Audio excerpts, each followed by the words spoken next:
Subscribe to Jazee's recipes and click on the bell icon for more updates. Hello everyone, this is Jazla Ismat. Welcome to Jazee's recipes. Today's recipe is more than special, it's a caramel flan.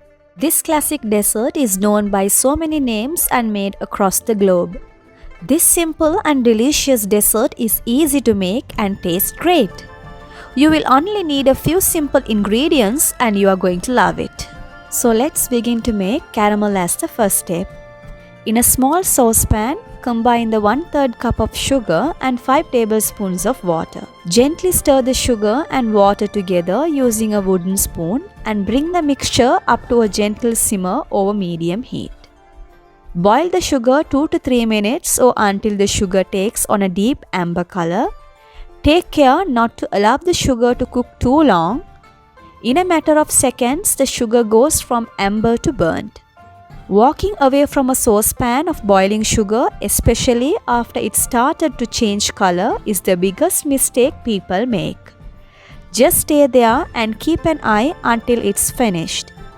If you have overcooked your sugar and it smells bitter and acrid. Once the sugar reaches the amber color, carefully pour it into a mold or cake pan. You need to work fast as the caramel will start to set once you turn the heat off. So pour it into the bowl immediately. Try to distribute the caramel evenly into the bowl. The pan will become extremely hot when the sugar is poured in. So protecting your hand from the heated metal is important.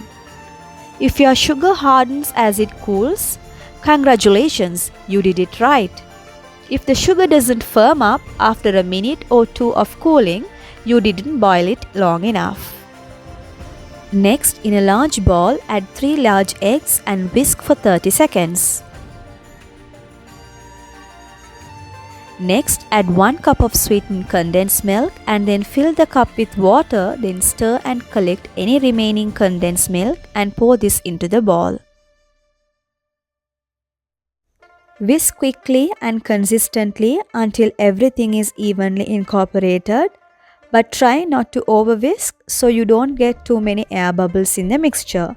And also do not use electric beater. Using a beater will make the mixture foamy and that is not what we need. Finally, add 2 teaspoons of vanilla essence and beat until combined. You can also replace the vanilla essence with cardamom powder if you like the flavors. Now pour the custard mixture into the caramel lined mold. You can either steam it or bake it in an oven with a water bath. Today I am going to steam.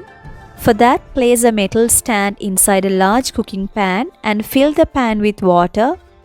The water must not touch the bottom of the molds when you put the mold on top of the metal stand. Cover the mold tightly with aluminium foil. We are doing this to keep condensation from leaking into your custard. Then carefully place the covered mold on the top of the stand. Water should be already boiling before placing the molds inside. Cover and cook for 30 minutes in medium flame. After 30 minutes, carefully take flan out from the pan. The flan is not going to be solid. If it still jiggles, it's perfectly steamed. Yes, it will look like jelly. You can also insert a knife or toothpick in the middle. If it comes out with clumps attached, it's not ready. It needs to come out with semi-clean with some streaks. Once steamed perfectly, again cover with aluminium foil or cling wrap and allow the flan to cool completely on the countertop. Once it cooled down, refrigerate the flan for 6 to 12 hours. The longer the better as it allows time for all of the sugar to liquefy. When you are ready to eat it, remove the aluminium foil from the mold and gently slide a knife along the edges of the pan to loosen it up a bit. Take a serving saucer and place over the top of the mold and holding both the saucer and the mold, turn upside down so the saucer is on the table. Gently lift the mold off. If the custard didn't come out, gently tap the top.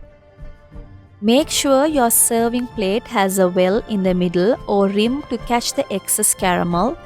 If your serving plate is flat, the caramel will spill over the edges and create a sticky mess.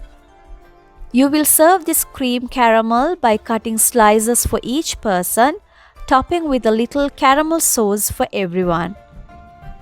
If you must get fancy with it, top your slices with a dollop of whipped cream or a handful of fresh berries. I hope that you are inspired and tempted to try today's recipe. And please do let me know by leaving a comment in the comment section if you make them or plan to make them. Don't forget to share and like Jazee's recipes. If you haven't subscribed yet, please do subscribe for more recipes. I'll come out with another wonderful recipe. Till then, stay tuned. Thank you for watching.